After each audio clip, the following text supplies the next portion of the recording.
كشف رئيس لجنة المعتقلين السعوديين في العراق ثامر البليهد عن تعرض 20 سجينا سعوديا في العراق إلى اعتداءات بعد فوز الإمارات ببطولة كأس الخليج أمس الأول في البحرين، وذلك بعد تهديدات تلقوها السجناء في حال خسارة المنتخب العراقي للبطولة الخليجية في ظل وجود حكم سعودي يدير النهائي. البليهد أضاف في تصريحات لصحيفة الشرق أن رسائل عدة وصلته من السجناء السعوديين في العراق قبل بداية المباراة يخبرونه فيها بتلقيهم تهديدات جادة بتعذيبهم في حالة فوز الإمارات باللقب الخليجي في ظل وجود تحكيم سعودي يدير المواجهة الختامية. وأشار إلى أن التعذيب حدث في أكثر من سجن في بغداد. معنا من الرياض ثامر البليهد رئيس لجنة المعتقلين السعوديين في الرياض. أهلا بك سيد ثامر. بداية، هل وصلتكم تفاصيل عن حقيقة ما حدث وماهية التعذيب أو المضايقات ربما أيضا التي تعرض لها السجناء السعوديون في العراق؟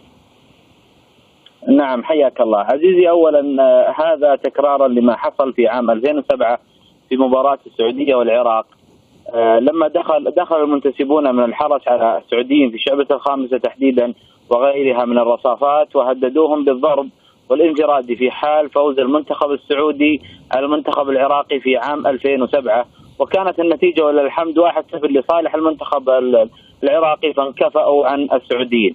وفي مباراة يوم الجمعة الماضية في بداية المباراة تلقت اللجنة عدة رسائل من عدة سجون من عدة شباب سعوديين، مفادها أنهم تعرضوا إلى تهديد في حال فوز المنتخب الإماراتي على المنتخب العراقي. والحجة في ذلك لأن الحكم هو الأستاذ خليل الغامدي سعودي الجنسية، ووصلتنا هذه الرسائل في بداية المباراة. وبعد المباراة وصلتني رسائل ووردتني اليوم اتصالات مفادها أنهم تعرضوا للضرب من بعض المنتسبين في عدة سجون، مجمع سجون التاجي وبعض سجون الرصافات في بغداد. طيب. وهذه التجاوزات يا عزيزي وغيرها نأمل حقيقة أن تصل للمسؤولين هناك في العراق يعني يتم معالجة هذا الأمر، كما أن اللجنة تواصلت عدة مرات مع مدير السجون العراقية اللواء حامد، لكن إلى الآن لم نحصل على رد من سعادة اللواء، ونأمل التواصل في حل. طيب سيد ثامر، أنا أريد أن أفهم التسلسل القصصي لما حدث. بداية تلقيتم رسائل من بعض السجناء بأن هناك تهديد لنا إذا فاز المنتخب الإماراتي سنتعرض لمضايقات وربما ضرب من قبل معتقلين عراقيين. أولا بخصوص هذه الجزئية، هل اتخذتم إجراءات عاجلة؟ تواصلتم مع السلطات العراقية في محاولة لاتخاذ تدابير استباقية؟ نعم، تواصلنا مثل ما ذكرت سابقا مع سعادة اللواء حامد رئيس السجون العراقية، لكن يا عزيزي دون جدوى. إلى الآن لم نحصل على أي رد من سعادة اللواء، ونأمل منها الرد على لجنتنا في هذا الخصوص. هذا ما أريد أن أصل إليه، يعني تواصلتم بالتالي وكأن السلطات المسؤولة عن السجون لم تلقي بالا لتواصلكم ولم تفصل بين السجناء في ظل وجود تهديد. يا عزيزي، التهديد ليس من السجناء العراقيين، التهديد من المنتسبين من وزارة العدل الحرس على الشباب السعوديين في هذه السجون، ليس من زملائهم. يعني تقصد وتلك مصيبة أعظم، يعني أفهم من كلامك.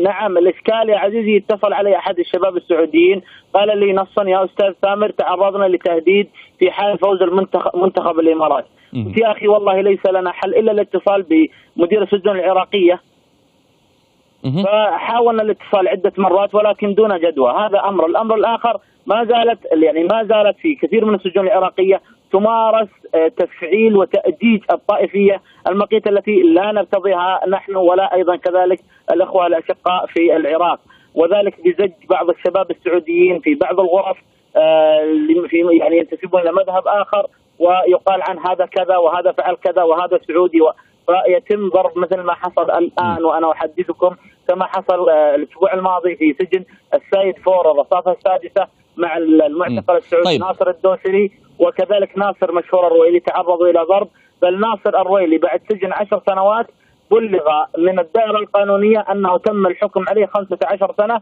وهو لم يذهب للمحكمة قط ولم يقابل قاضي أبدا. طيب سيد ثامر، الإشكال حقيقة في هذا الملف يا عزيزي أنه من عام 2003 وحتى يومنا هذا لم يدخل حيز المتابعة الميدانية الدبلوماسية من قبل السفارة، وذلك في زيارة السجون العراقية أو في حضور المحاكمات للسعوديين، كما حصل قبل أسبوعين في تصديق الحكم الثاني لبدر عوفان الشمري، تصديق حكم الإعدام عليه الثاني، وكان الحكم أصله اعتراف أخذ من سجين آخر في معسكر الشرف الغير نظامي الذي أغلق بأمر جمهوري بسبب الانتهاكات. بأقل من دقيقة لضيق الوقت سيد ثامر، يعني مسؤول الأمن في السجن بالعادة أو يعني أي جندي للأمن من مسؤولياته حفظ الأمن، وبالتالي هو من اخترق الأمن واعتدى على السجناء بحسب ما قلت أنت.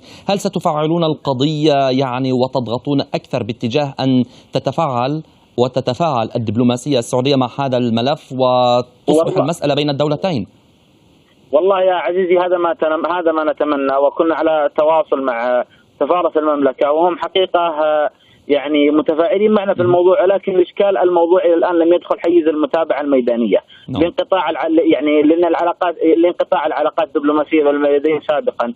هذا الأمر الآخر، التقينا مع وكيل وزارة الداخلية العراقية الأستاذ عدنان الأسدي وشرحنا له كثير من هذه الأمور، ورفعنا له باسم مجموعة الجرائد المحاماة رفعنا له بعض التجاوزات وبعض الأسماء الذين تم إخفائهم في السجون العراقية، وحقيقة خرجوا من هذه السجون وتلقت اللجنة اتصالات منهم شخصيا. أنا من الرياض ثامر البليهد رئيس لجنة المعتقلين السعوديين في العراق، شكرا جزيلا لك.